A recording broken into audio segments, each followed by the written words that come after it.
Hello and welcome back to another Tool2B based Onshape tutorial, this time based on this shelf assembly model. And what I want to talk about today is some of the strategies you can use for top-down design and using layout sketches and variables and stuff like that. So jumping right in, the first step is going to be to create a variable studio to capture some of the key design dimensions so that you can adjust them later to adjust the overall design without having to do much work. So we're going to create a new variable studio. I mean, we can rename it, doesn't matter. Just call it parameters, and we're going to capture some of the key dimensions. So it'll be like this: width at the bottom, the depth, overall height, shelf thickness, and maybe some details of the leg. So let's go over that quickly. I might cut some of this out in editing. Alright, so width is going to be the 360. Let's go depth.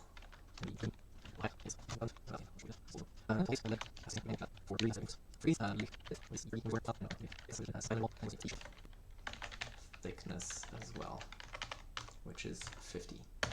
Alright, so I think that's all we need to start with. And now we're going to jump into a part studio, and we're going to call that reference. And you'll see why. So I'm going to start on the front view and kind of sketch the outline that we see here. So I'm going to start simply with a line, and we're going to use our variables. And one of the things I should have mentioned is you can create variables in the variable studio in here, but if you have a you can create variables within your part studio, but if you use a variable studio and you check this, all these variables become available everywhere in your document, which is convenient as a way to just not have to go hunting for your values. You have them everywhere. So anyway, we're going to use our variables. So that will be one thing. You can't directly start typing the variable name using the quick dimension. This only works when you're in the dimension tool. But there is a bit of a hack that you can do. This I don't know. This I don't know either. And this will be, if you just type something and then go back, then you can add the variable, which is total height. And then let's add the leg angle, which is going to be leg angle. There we go. We have a fully defined sketch, so we're happy. And I am going to rename this front profile. Alright, and now we're going to need another sketch, and this might be a little bit confusing for now, but it will make sense later. So I'm going to go into another sketch, and instead of using a sketch plane, I will use a mate connector directly. And for this, I will use that angled edge on our front view, but I will also offset it, and I like to work in this corner for whatever reason. So we'll offset it by minus our depth over 2. And this, I will use this to define the profile for the leg itself. So I'm going to start from here, create a rectangle, hold Alt to make it into a square, and the side is going to be our leg width. And now we have another fully defined sketch. I'm going to call that leg section. And that's actually all we're going to do in here. Now we're going to go into another part studio, and it will make sense. And obviously this is a pretty simple profile, so some of this is a little bit overkill, but let's call that leg. And what we're going to do here, we will derive or reference, and really I think we should, let's just grab both of these sketches so that we have them. And this means that they will update if anything changes. And really all I'm going to do here is an extrude. We're going to do a thin extrude. We're going to use this profile. For the thickness, we're going to go with our leg thickness. And we will go, I think I need to reverse it, yes, going inside. And then for the end conditions, we're going to go up to face, and we're going to go to the top plane.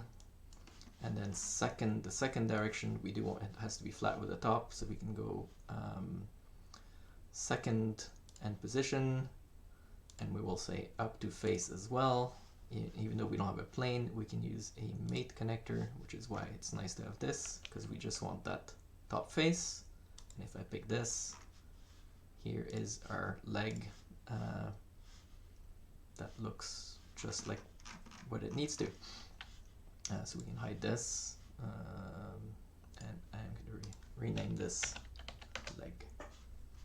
All right. Oh, there's one more thing I want to do, not crucial, but it does make things nicer, is I will create a mate connector on the origin, essentially. And I want to make sure the owner is the leg itself. And this just means that when I insert this into the assembly, I will have a nice, convenient leg to use. And really,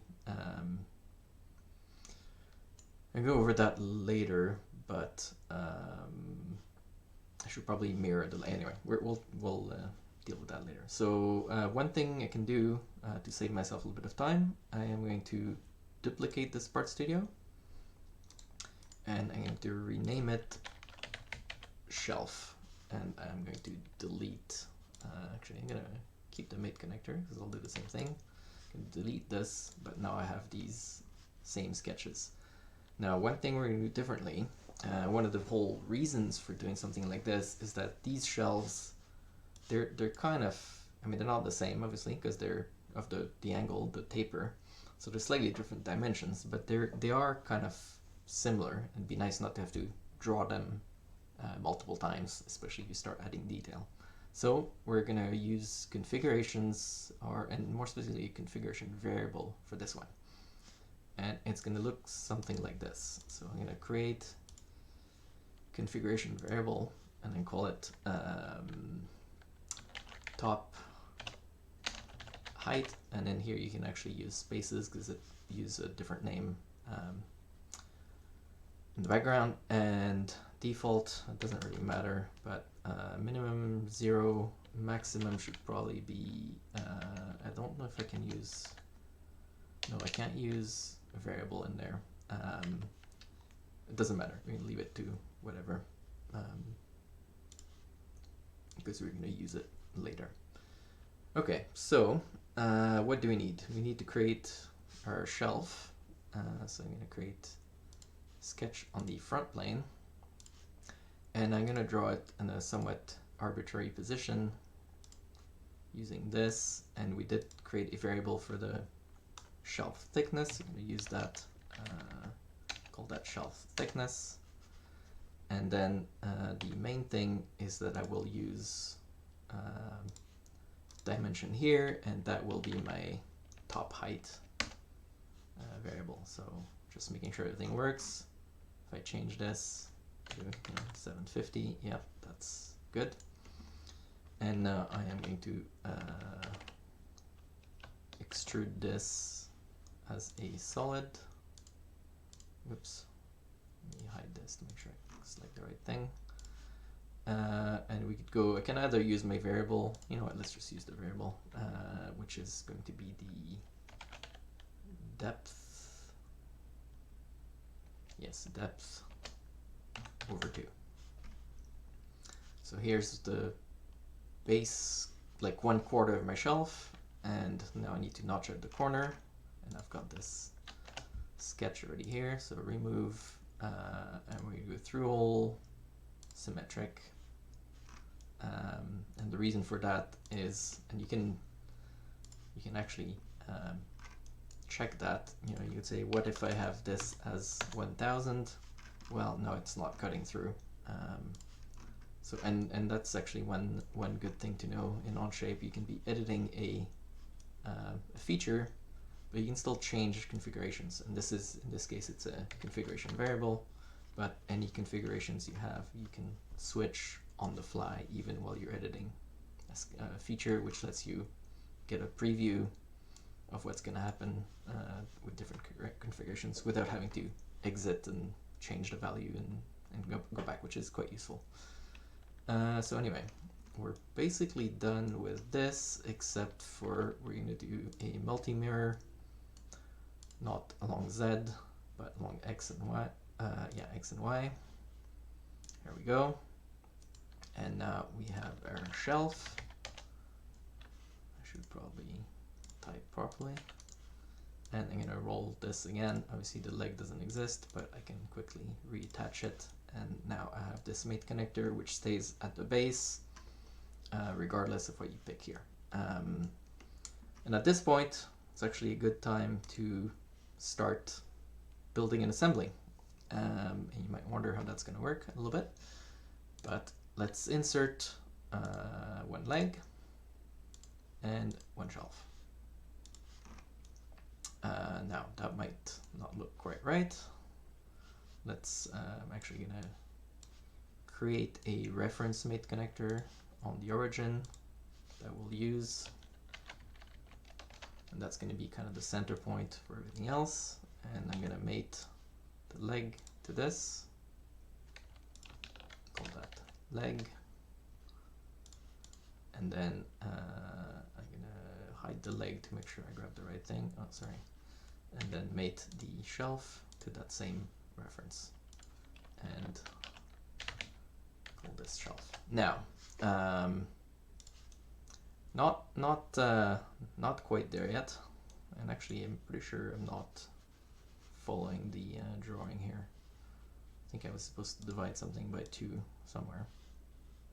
I think probably in my reference sketch.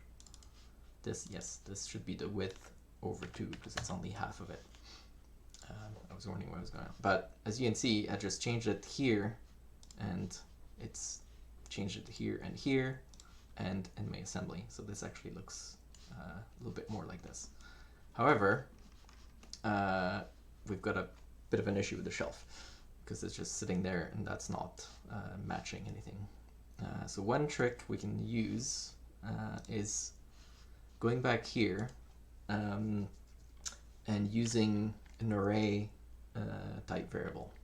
So and what I mean by that, I'll show you. Let's say shelves, plural. Yeah, that's not how you spell that. And we'll set it to any and create an array, which is like this. So let's see, the highest shelf is going to be, we can use total height because we know the top shelf is going to be at the top. And then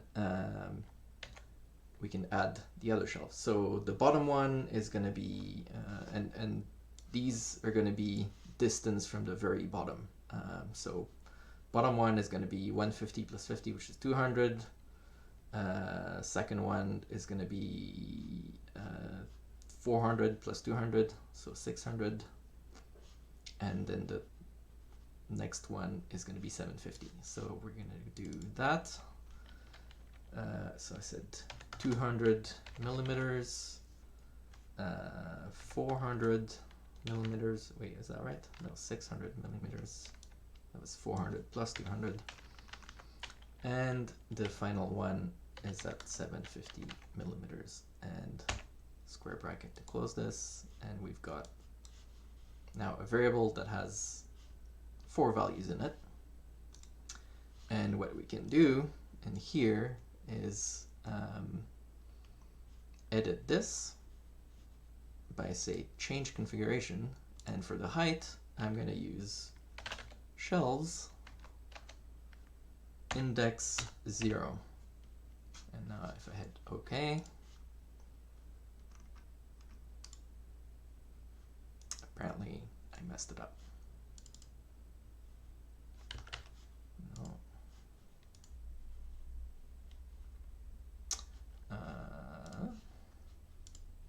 No, apparently it did not.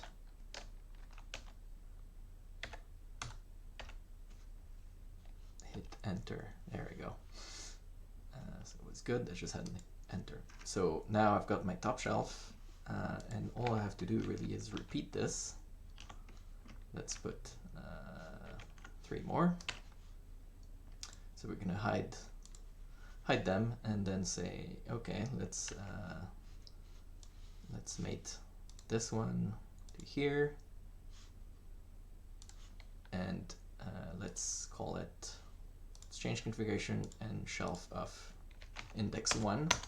So that will be, that's the bottom one because we put the 200mm one, and I'm just gonna work through and do them all like this, mating them to the reference mate connector, changing our index to 2, and the last one, mate, change configuration, index 3. And now if I go show all instances, now we've got our shelves that should match the drawing, except they don't. That is not the right height for this one.